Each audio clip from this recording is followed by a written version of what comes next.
So you had a lot of content from Rogelio, so I'm going to be pretty short. Just a word of background on what we do and why we're focused on Mexico. So I run the Bay Area Council Economic Institute. We are basically an economic and strategic think tank on the economy of Silicon Valley and the San Francisco Bay region. We are part of the Bay Area Council, which is the regional business organization, about 80 years old, 330 corporations. Most of the larger companies in the region are members, smaller companies too. So it focuses on public policy and how to focus on opportunities and issues that we face here in the region.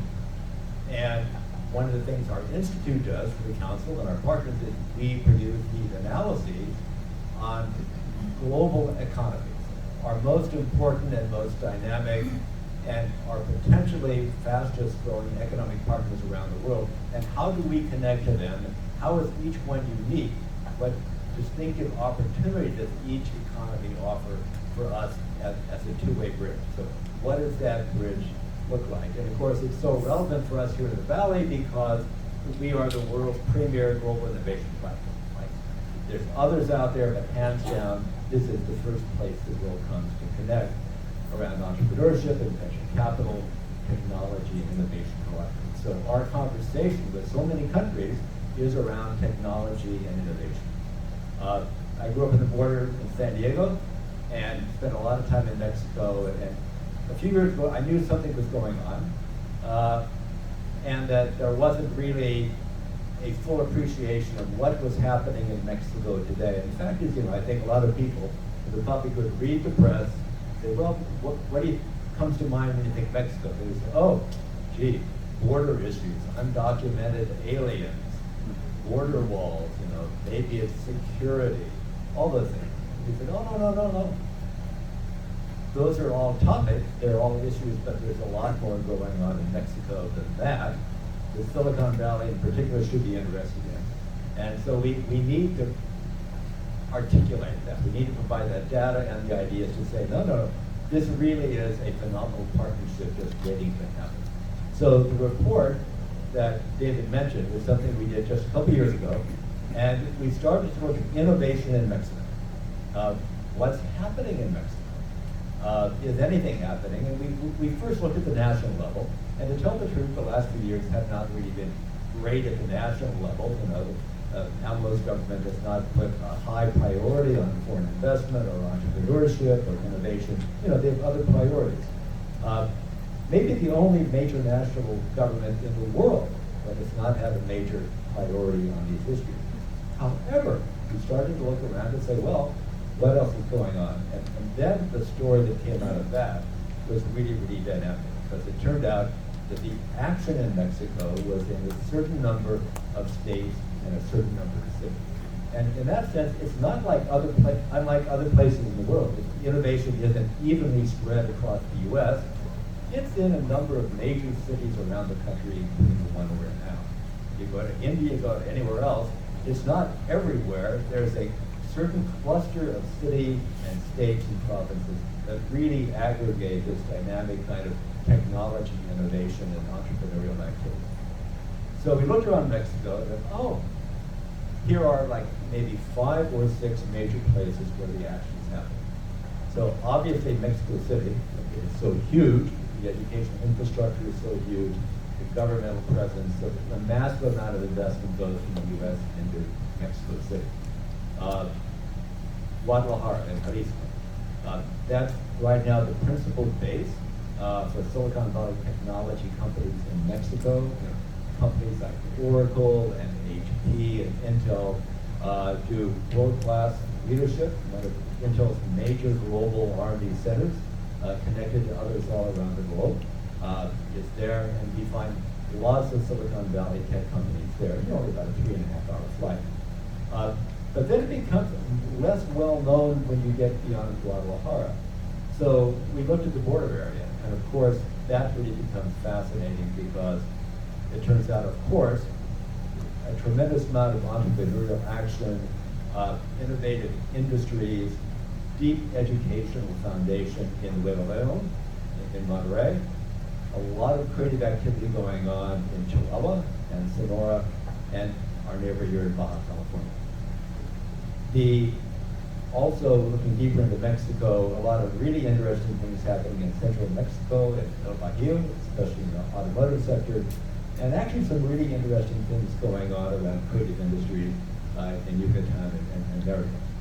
So we came away with the feeling that there are maybe 8 major cities or states in Mexico where the action really is, where our companies here should look first if they're looking for opportunity and investment.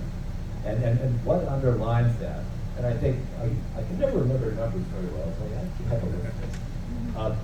A lot of it goes to the talent base. So if you look at, if my numbers are up to date, Baja California, so 35 universities, almost 30% of the graduates there are engineers. Nuevo Leon, about almost 200,000 students, more than 80,000 are in science, technology, and engineering. About 26,000 of those are at the graduate level. About 13 of those graduate level students are in science, technology, and engineering, or rather high tech. Guadalajara, 440,000 students in higher ed, about 15,000 graduates every year in science, technology, and engineering. So you can repeat this around Mexico, but I think as our companies look to invest around the world, what's the number one thing they're looking for? Well, there's cost, of course, there's infrastructure, of course, but the key thing is always talent. And the talent in these places in Mexico is as deep and as rich as you're going to find anywhere in the world. The other interesting thing was I hadn't been in Baja California for a while when we were doing this work. I went down for a few days to Tijuana and Ensenada, and it was sort of a revelation because I work a lot in India, and you're flying 18 hours to India. My gosh, it takes a while to recover from that. If you're doing it often, it's even harder.